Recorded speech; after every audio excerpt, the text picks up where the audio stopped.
It's real life stories of the impossible. I'm Alain Nu, the man who knows. And this week we've been talking about the U.S. congressional hearing on UFOs and UAPs. And if you haven't seen it already, I'm putting the link in the comments down below. So I'm also going to give you a couple of minute markers to check out on your link. So have a pen and paper ready. Yesterday I was maybe a little bit harsh about the first video that they presented for the U.S. Congress, which frankly I just thought could have been better selected. I mean, as a performer by trade, the showman inside of me was screaming, "What? That was your opener?"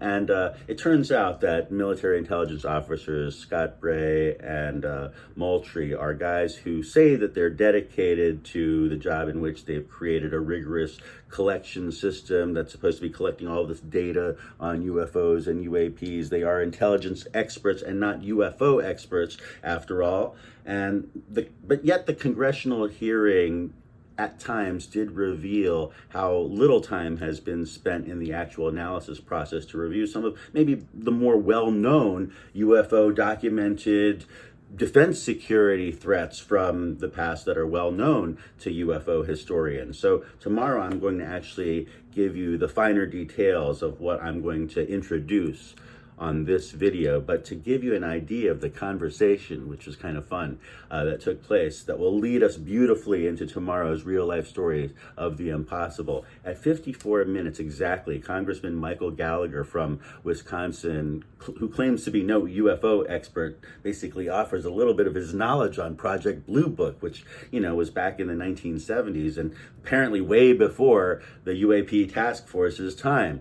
But the congressman brings up a couple of good points. At 56 minutes and 16 seconds, that was when he asks the UAP Task Force's Scott Bray about the Malmstrom Air Force Base incident that took place on March the 16th, 1967.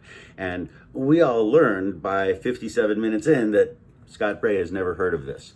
And now, I definitely don't want to take away from any of the specialized abilities that both Moultrie and Bray have in the intelligence world to perform as the UAP Task Force. But in my opinion, accepting an official historian to be part of the team would probably become the most important asset of understanding the nature of the multiple phenomenon that comes out of these encounters.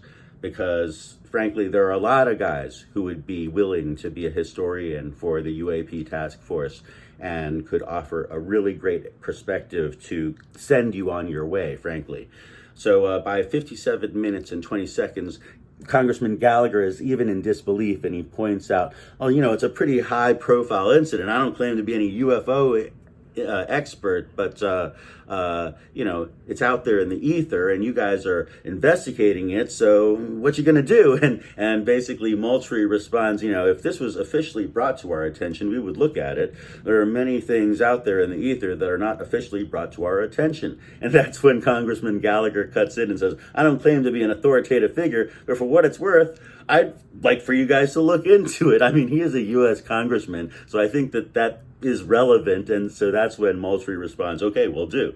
And so I hope that they do look into it personally, because and frankly, I hope you look into it too. The Malmstrom Air Force Base case is actually truly one of the most legitimate UFO cases that ought to either scare you or maybe even give you hope in the interest of national defense. Now, I can hardly wait to tell you my take on it on tomorrow's videos, so please, meanwhile, do me a favor and like this video, subscribe to my channel, ring the notification bell, and go to my website at themanwhoknows.tv. By subscribing to my newsletter, you'll learn a little bit more about me, the actual real live presentations that I offer, and subscribe to my newsletter, you get a free gift. Peace.